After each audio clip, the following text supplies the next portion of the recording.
Well, hello, everyone, and welcome to Calling from the Wilderness. It is really, really good to be with you.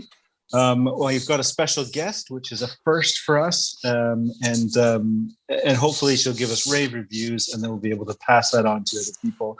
But first, I'd be remiss without mentioning that it's Derek's birthday today. And so you might notice that he looks older from last week, and that's because he is not wiser. But so if you see Derek on the World Wide Web today, wish him a happy birthday.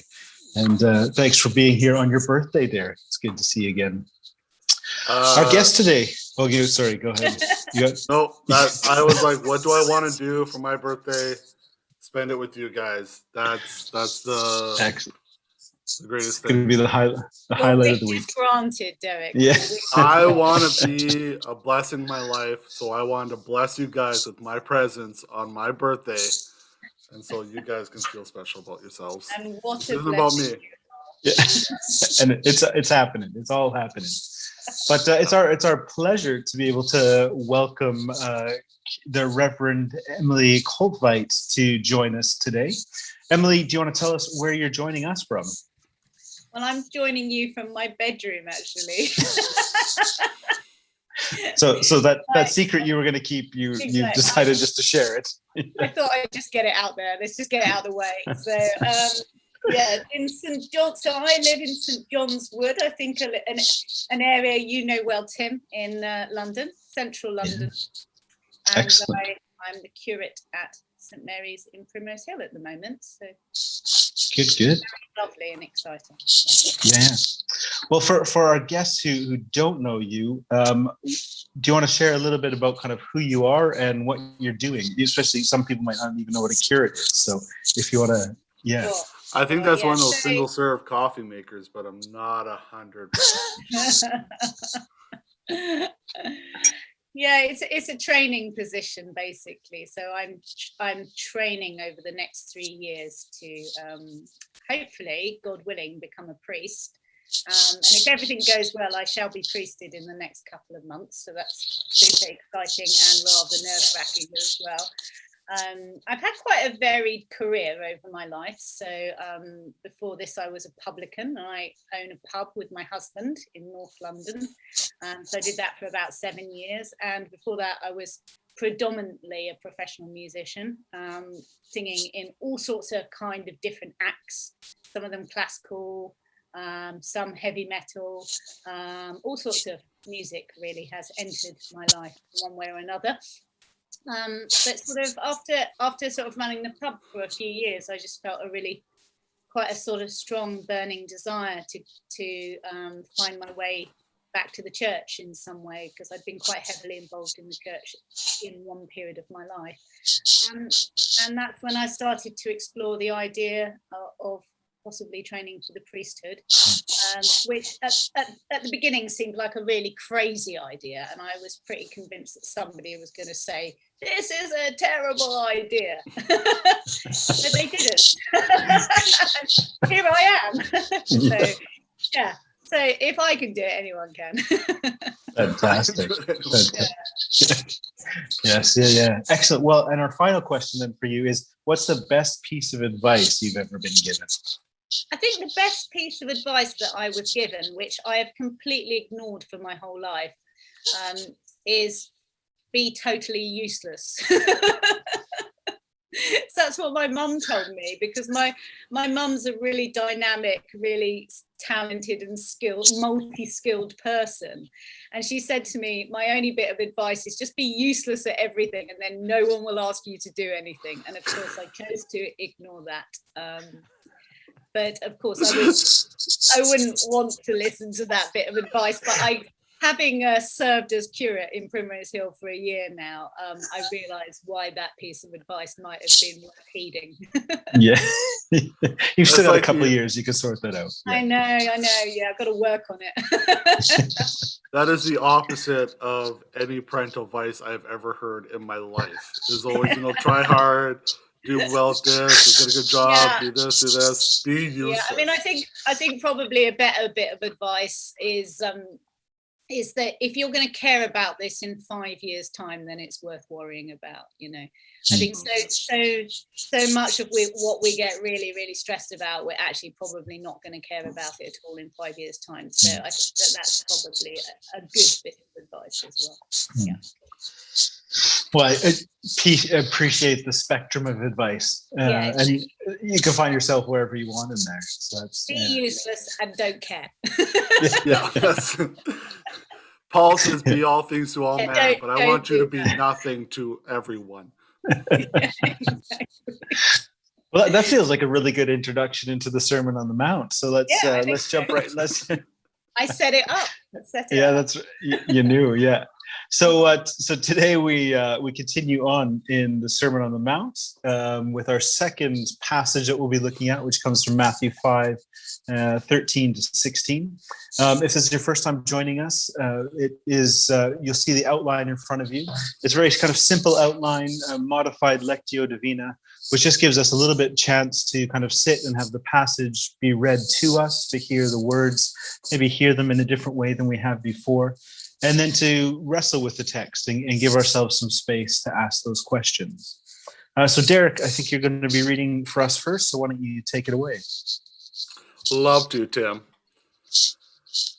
You are the salt of the earth, but if salt has lost its taste, how shall its saltiness be restored?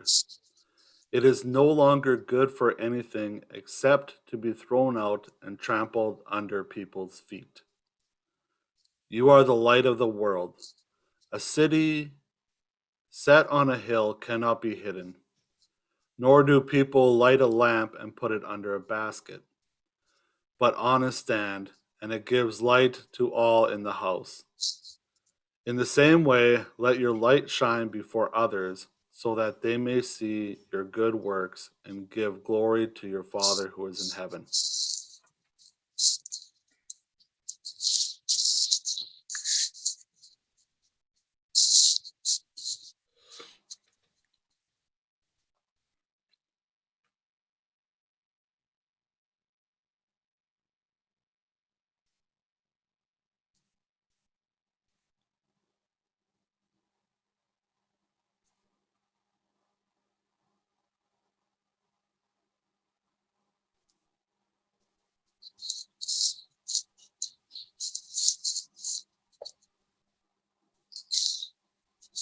We'll hear our passage for a second time. Emily, if you wouldn't mind reading for us.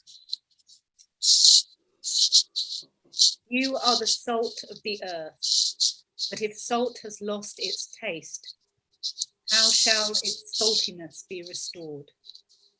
It is no longer good for anything except to be thrown out and trampled under people's feet. You are the light of the world. A city set on a hill cannot be hidden, nor do people light a lamp and put it under a basket, but on a stand, and it gives light to all in the house. In the same way, let your light shine before others, so that they may see your good works and give glory to your Father who is in heaven.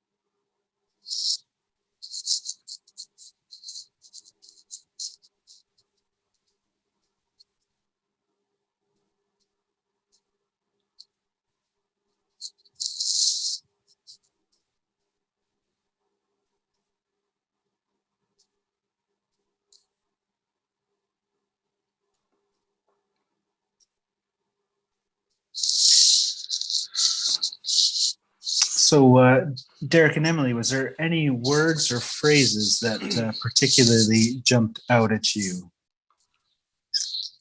So start with Emily. Is there anything that jumped out at you?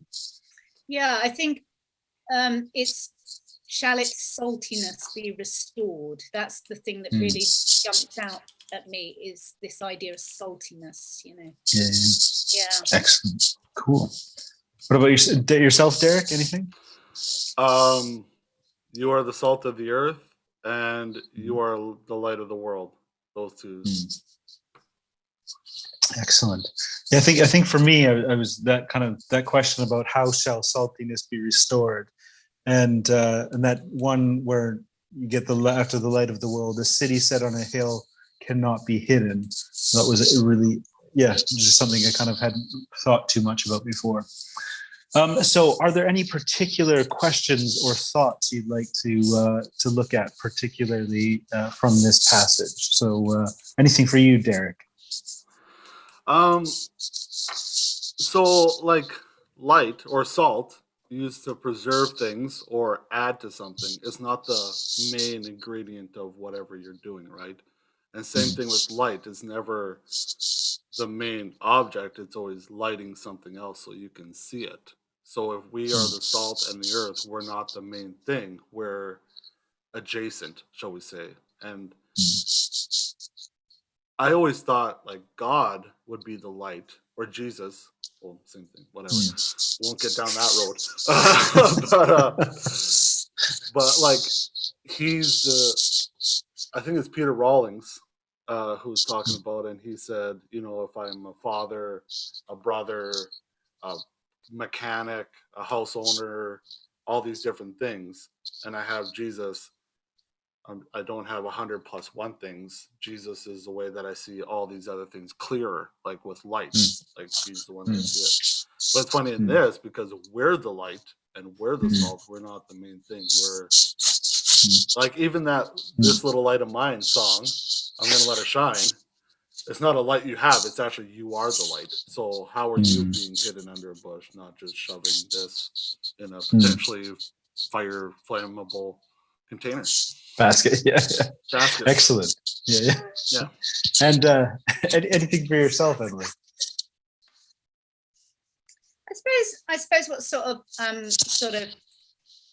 sort of shouting out at me today about this passage is something about the wider church, the body of the church, the community of the church. We've been talking a lot recently about the declining church and the church failing and no one being interested anymore and dying congregations and all of that kind of stuff. So I suppose what's really kind of kicking out at me is this about how do we speak as a church into the world? How do we have that kind of value? How do we, you know what I mean? Because salt in this, when these scriptures were written, salt was a very valuable thing, and it's like, where is our value, and how do we restore that value, and for people to understand how valuable we are, with what we do. So I suppose that's kind of what's on my mind today, and that's I think probably in conjunction with what kind of both of you guys have said, the question about kind of, I don't know when I've ever tasted salt that has lost its taste. So I don't know how, what happens and how long does it take for salt to actually lose its saltiness. And so that question about, as you say, about we see value in such kind of kind of quite quick, things lose its value quite quickly in the modern world, including humanity. And actually that question about it, and then that other sense about, that light about, and it ends with that, that they may see your good works and give glory to your Father who is in heaven. That kind of sense of kind of who is the direction, or who is the kind of the direction of pointing to, that sense of, the salt being added to something. What is that something that we want other people to taste? The light that we're shining on, what is that something else that we're shining on? So, well, let me start our clock here then, and let's dive in.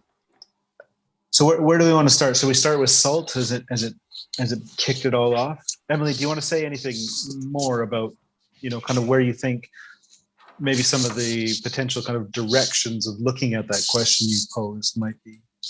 I think it's interesting what Derek said about salt being something that enhances flavour rather than being the actual flavour. It's kind of it's an enhancing ingredient, isn't it? And I think there's something there in that passage about the idea that actually we are, we're made by God to be special and to be the reflection of God, but in some way in our travels we kind of lose our saltiness, we step away from that God-given purpose, and by sort of regaining our saltiness, we in some way move back towards that purpose, to be the reflection of God. So I think there's something there that I'm thinking about. I just keep Derek, thinking, you want to jump in? I just keep thinking, taste and see that the Lord is good, and He only tastes good because of my saltiness. I am that flavor that is added to it. You're like a proper barbecue set of ribs. Exactly. I am the rub. The rub. The rub. I am the rub. Oh man, and the more communion wafers you try, the more you realize how necessary that rub is, right? Yeah. There was a thing I saw where a guy was trying to do the math of how many communion wafers and wine he had to drink to actually eat a full Jesus. Like if Jesus was an oversized man and weighed, how much would he have to eat? It was quite the math problem. But yeah, so. Yeah. So I'm just thinking about those special services you do when you grossly overestimate how many people are coming to the service, and you're sort of munching your way through wafers for 15 minutes. It's a long road. But there is that question, isn't there, like about the way that Jesus is talking about something that has value, it has meaning, it has purpose, and where we would say to ourselves, like, if it actually doesn't have any value, you just throw it outside and let it be trampled in the street. And as I said, like, I wasn't, until we were sitting here thinking about it, I was like, I don't know the last time I tried like bad salt. Like I know that there's, I'm supposed to believe in like the pink Himalayan salt, which is so much better for me, and apparently tastes better. And I don't know, I've never had it. But we very intentionally use salt flakes here at the house for cooking, which is something our friends got us interested in. And there's like smoked salt and things, like there's all this, but it is that thing that I don't know how old salt needs to be where then all of a sudden I'd be like, actually this has no value, no purpose, I'm going to throw it outside. And it made me wonder. Oh, go ahead.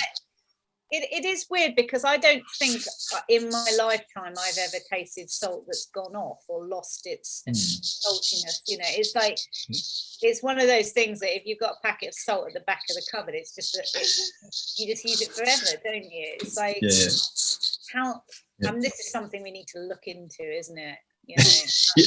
How long does it take the salt to go off? Be interesting if it was sort of 2021 years, wouldn't it? Yeah, it's done. That's it. But because salt and ketchup packets are our currency. At the apocalypse. But it made me think. It made me really think about the fact, like that kind of, as I was saying, that kind of question about how things are so quickly devalued in modernity, and we do that with people. It's like we welcome people into church. We hope that they have some sort of sense of coming to meet with God, have some sense of transformation and joy and hope and whatever we might want to see in their lives, that they want to commit to something. And there's like this huge investment at the beginning to make them feel loved and wanted and cared for. And then it kind of just dies off. And unless they're willing to kind of step up and become kind of valuable, whether it's, to the machine or the systems or structures, then we were like, oh, well, let's talk to so-and-so because they've got more energy or they care more about, or they play better instruments or. And actually there's that thing about, like, actually, do we as the church, throw people out because we've deemed them to be less salty than we think they should be, or they're not doing enough for that? Yeah, and is there something about this sort of analogy of salt that is also about sort of, because if you eat food without any salt, it's really super bland, isn't it? And I think it's something about the saltiness of every single human being and helping and the enhancement, you know. And actually, if church is doing a good job and it's doing the right job, what it's really doing is helping for people to grow and to flourish within their own, whatever their own desires are, you know. And so I think there's something about that, isn't there, in this idea of saltiness, that everybody's got their own, you know. And actually blood tastes really salty, doesn't it, if you kind of cut your finger, that we've all got our salt content in our bodies, you know. And We're I all a think bit salty. we're all a bit salty. Yeah. If we're doing a good job as kind of, you know, in our ministry or whatever, you know, we're kind of helping to bring out people's saltiness, aren't we? Their kind of talents and creativity, what really turns them on, actually. And I think, you know, that's what I'm always kind of hoping that I'm on the lookout for, is what's turning someone on. Do you know what I mean? You know. Yeah. And I think there's a, you know, that's tough, though. It's really hard. yeah. So that's too much salt. Yeah, it's too much. Yeah. But I think, I guess, you know, as you were talking there, it made me think about how what was I thinking about then, when he was that, like, how you know, food in itself, what we kind of need from food is just the basic kind of, you know, calories and nutrition, right? The salt doesn't change or doesn't enhance that, the way that we kind of you get kind of our life from those things. And yet we see that there's a value to it, not just being kind of intake of calories, but actually that our tastes and our taste matter. And actually that point by which, if we see kind of everybody on a simple thing of, you know, how many calories are you adding to it, instead of, as you say, thinking about kind of what is the enhancement of you bringing your creativity, bringing your life, bringing your uniqueness, you know, what kind of things might we then start to, you know, going back to you, Derek, taste and see that the Lord is good. Because ultimately, yes, it, you know, because a spoonful of salt is going to be is not going to be enjoyable. And so it needs that partnership. It needs that participation of the salt within the goods that are being cooked or being preserved or whatever, to find its kind of real kind of value and enhancement. Yeah, there's something really about communion there as well, isn't it? It's the communion of God, that without, you know, if we're the salt to God's sort of nutritious substance, then we're nothing without that, you know. And there's something about communion, the mutuality, isn't it, of that relationship that we have with God. What if, like, let's say these items that we're adding salt to are just normal everyday tasks, like your job or your communications with your neighbors or whatever it may be, shopping, whatever it may be. And the salt that we add is our what's the word I'm looking for? Our special kind of way to look at these things. Like me talking with the neighbor is actually me reaching out for the gospel or checking in and doing my Christ duty. And my job is a way to glorify God and bless those around me. And all these different things, if I come at it with a different attitude and a different kind of mindset of, this is worship, this is honoring, this is whatever it may be, then if I lose that saltiness and I lose that kind of idea or way of doing all these mundane tasks, then they just become mundane tasks, and there's no specialness to it whatsoever. I'm wasting the opportunities that I've been given.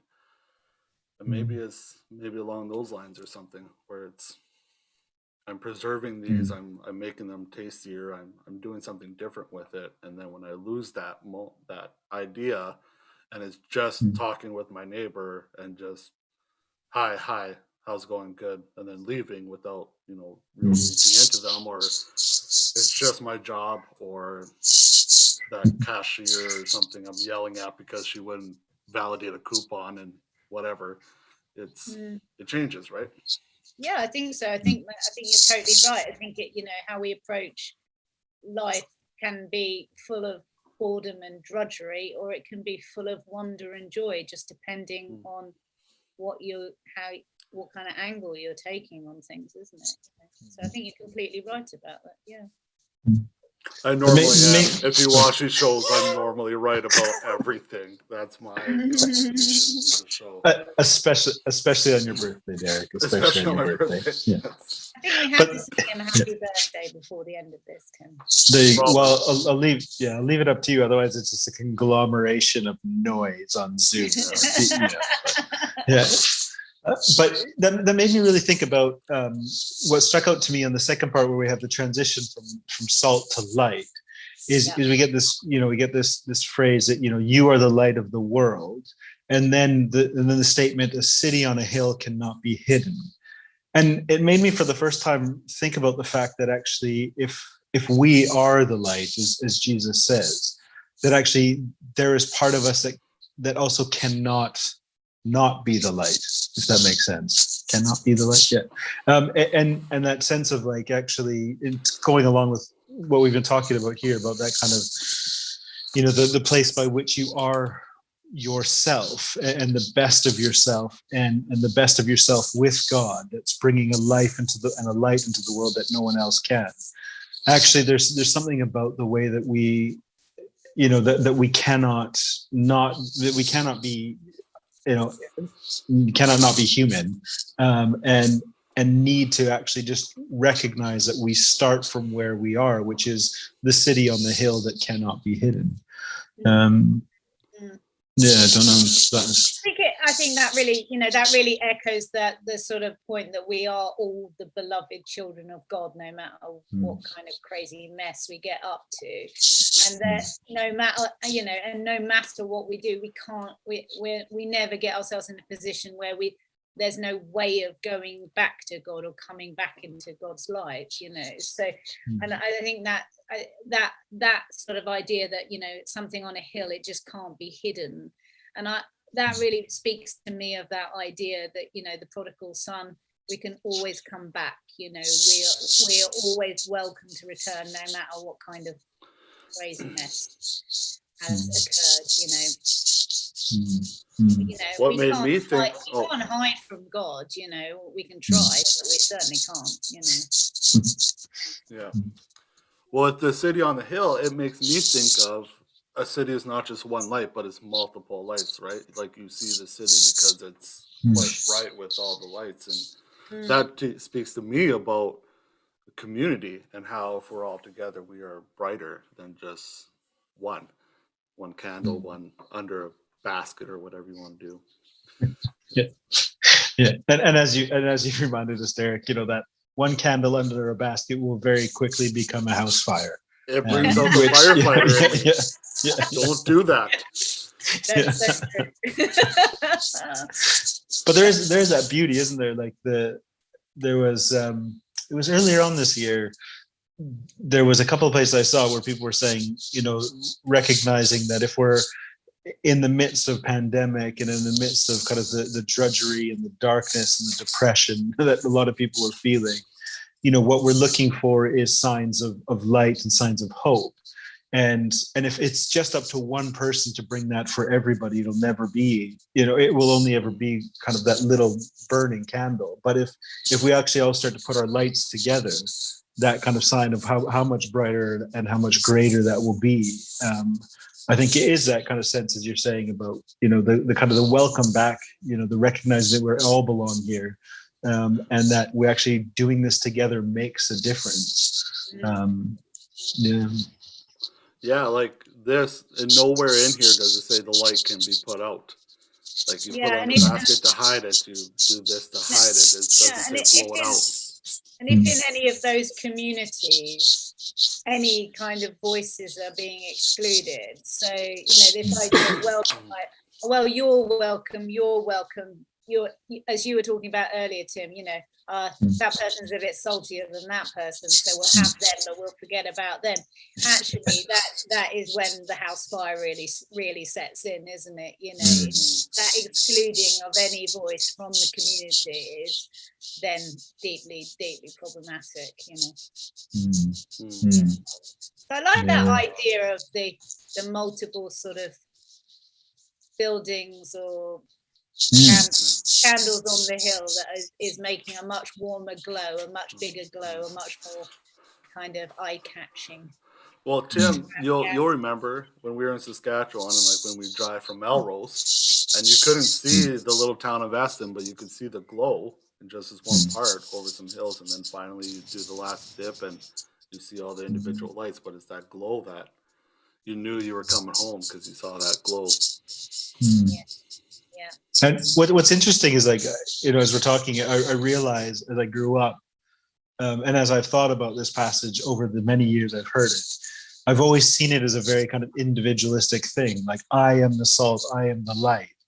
But actually, salt is made up of, millions of granules. And maybe I am just a single granule. I'm not even like actually responsible for like enough salt to make anything worthwhile unless I'm doing it with other people. In the same way as you're saying, Derek, I've always imagined, I know the phrase is a city on a hill, but I've always in my mind imagined it as like this solitary little house of me.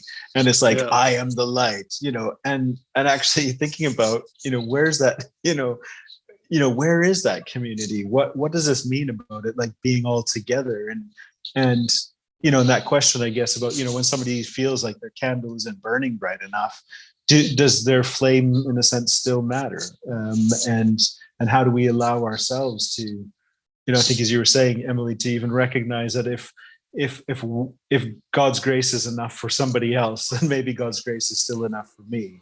And bringing us all back to that place of like togetherness and community, where we are still valued and have that kind of meaning and purpose, I think is really interesting.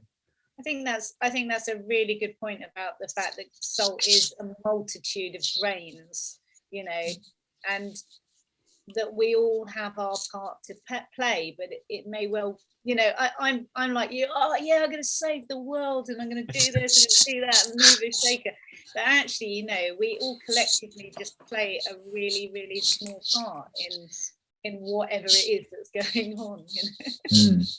Yeah. But I think you're totally right. We have to get out of this headset that what we do on our own. And that is kind of this, that idea is forever growing in our society, that we're individuals and your own personal well-being and all these things are, overriding to the kind of well-being of your community, and they're so, those things are so completely intertwined, aren't they? That, as we are one body, and if you've got a bit of a dodgy leg, you don't just hack it off.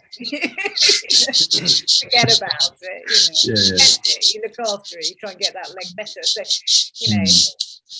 I think some important points there. Whatever part you play, it's still as important as anyone else is. We're just coming to the end of the 20 minutes. Anything anyone wants to throw in as a last minute? I guess. Go ahead, Derek. Because this only has to do with this because it talks about light. But I had a youth pastor when I was growing up that used to talk about when people would like make fun of you or try to tear you down. He'd always be like, "You don't have to blow out my candle to make yours burn brighter." And that's always stuck with me, and it keeps coming up when we're talking about light and stuff, that, you don't have to put other people down to make yourself burn brighter. Actually, like the verse says, we burn brighter together. And nurture everyone else's candle, and then somebody might nurture yours. Yeah, absolutely. And I think what I love about this whole section is that it's just a very kind of simple phrase, where it talks about, then others will see your Father. And I love that idea that actually, just the simplicity of, when we are being who we are created and called to be, there is this beautiful way as we participate in the community, as we participate with the Spirit, that somehow in that we can show people the light and love of the Father, where we all can, be family and come home. And I just love, yeah, that's a very comforting idea. And I'm very glad that it's not just me alone, because I love the community, I love the fellowship. I want more of that in my life. And the bigger Amen. the Amen. yeah, amen. But the bigger diversity of the community, the bigger diversity you see God is. That is not just the white middle-aged man up in heaven with a beard. He's different things. He's what? But yeah, he's different things. Like Yeah. Excellent. Derek, Great. as it's your birthday, do you want to close us off with a little word of prayer, and then we'll sing you out? Yeah, okay. I'm gonna be like, dear Lord, thank you that my mom and dad met that one day in a tent, and Lord, we thank you for this beautiful day. We thank you for providing time and space to have Emily on. Lord, thank you that we have this community with salt and light that we can discuss and talk and learn more about not only you and not only each other, but ourselves. Lord, that you would continually draw us to you, that we would not lose our saltiness, but see your works in all things. Amen. Amen. Yeah, huge thanks, Emily, for joining us today. You're welcome. It's been really fun, and you're very likely to get asked back again. So fill your diary now, so you can say no. The audition. Yeah. You're gonna come to the More call than back. Yeah. The fact that you showed up just meant that it all was, Do you actually want to sing to Derek? I think I do. I think Derek should have a happy birthday. Over to you. Happy birthday to you. Happy birthday to you.